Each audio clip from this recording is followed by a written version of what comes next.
El aumento de líquido en el espacio intersticial es lo que en la clínica llamamos edema. El edema es una objetivización de tal acúmulo. Es bien sabido que hay un mundo intracelular y hay un mundo extracelular. Este mundo extracelular está formado por el intravascular y el intersticial. Este intersticial es el que nosotros vamos a objetivizar como edema.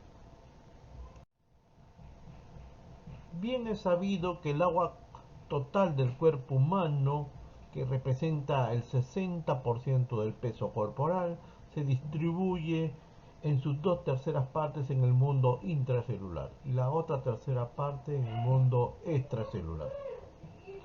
Estos dos continentes tienen relaciones a través de membranas biológicas. La alteración en el equilibrio de estas membranas, de estas fuerzas, una de sus resultantes más conocidas es la formación de edemas. La manera fisiológica y fisiopatológica tradicional de entender estas fuerzas y sus alteraciones se dan a través de la interpretación de las fuerzas de Starling, lo que como resultante en alteraciones van a darse fenómenos generalizados como fenómenos localizados. Las causas de estos fenómenos generalizados o localizados se deben a un sinfín de orígenes. Vamos a revisar ellos.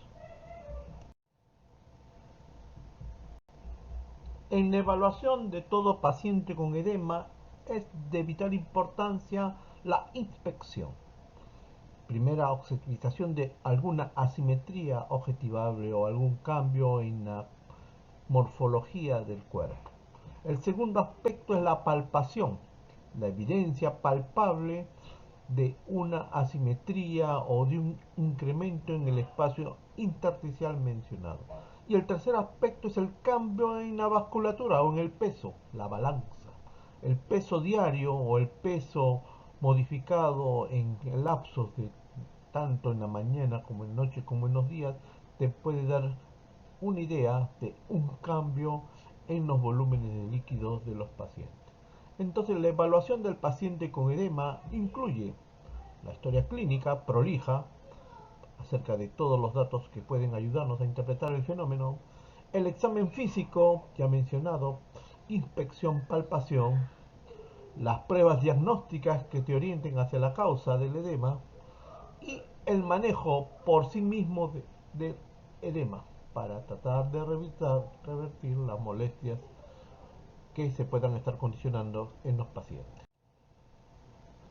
Un paciente con edema nos va a motivar a nosotros a desarrollar una historia clínica prolija. La anamnesis, los antecedentes, la enfermedad actual, nos van a hacer las mismas funciones biológicas, nos van a ayudar a tener una idea del fenómeno de edema en sí. El examen físico se sustenta en la inspección y en la palpación, sobre todo. Las pruebas diagnósticas van a buscar sobre todo las causas, el origen, porque el manejo del edema se basa sobre esto, se sustenta en esto, en el origen del edema, no en el síntoma, sino en el origen, correcto. Por eso vamos a encontrar nosotros edemas sistémicos, simétricos, como edemas localizados, o si vale la palabra asimétricos, que son necesarios conocer.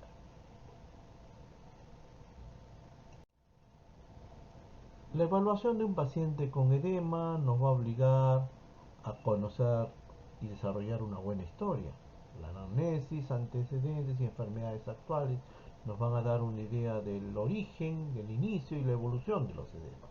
El examen físico se sustenta sobre todo en la inspección y en la palpación. Las pruebas diagnósticas nos van a permitir a nosotros acercarnos a de dónde se inició el trastorno acumulativo de líquido en el intersticio.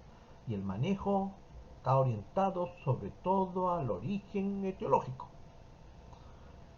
Todo eso nos va a permitir encontrar edemas simétricos y asimétricos, sistémicos o localizados, agudos o crónicos, inflamatorios y no inflamatorios, para un abordaje completo.